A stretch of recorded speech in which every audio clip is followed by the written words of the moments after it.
ప్రైవేటీకరణ విధానాలను ప్రైవేటీకరణ చేయడం మానుకోవాలి.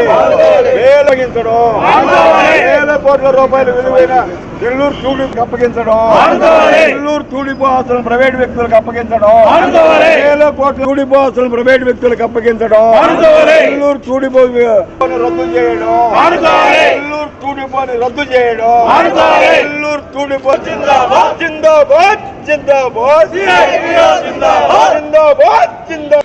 ఈ విధానాల మీద మా పోరాటం, మా యొక్క నెల్లూరు తూడిపోయిన వేల కోట్ల రూపాయల నెల్లూరు తూడిపో ఆస్తులని ఆర్టీసీ గారిని ఉంచాలని, ఒకవేళ మీకు కరెంటు బస్సులు పెట్టాలని మీ విధానం అయితే ఆ కరెంటు బస్సులని మాకే ఆర్టీసీకే అప్పగించి ఆర్టీసీ ద్వారానే ప్రైవేటు వ్యక్తులకు ఎలాంటి రాయితీలు సబ్సిడీలు ఇస్తున్నారో అలాంటి రాయితీలు సబ్సిడీలన్నీ ఆర్టీసీకి ఇచ్చి తద్వారా ఆర్టీసీ ద్వారానే నడిపించాలని మేము కోరుకుంటున్నాం. మీ విధానాన్ని అయితే మీరు ఒక విద్యుత్ బస్సుల పాలసీని తీసుకొని వచ్చారు. ఆ పాలసీకి మేమైతే వ్యతిరేకం కాదు.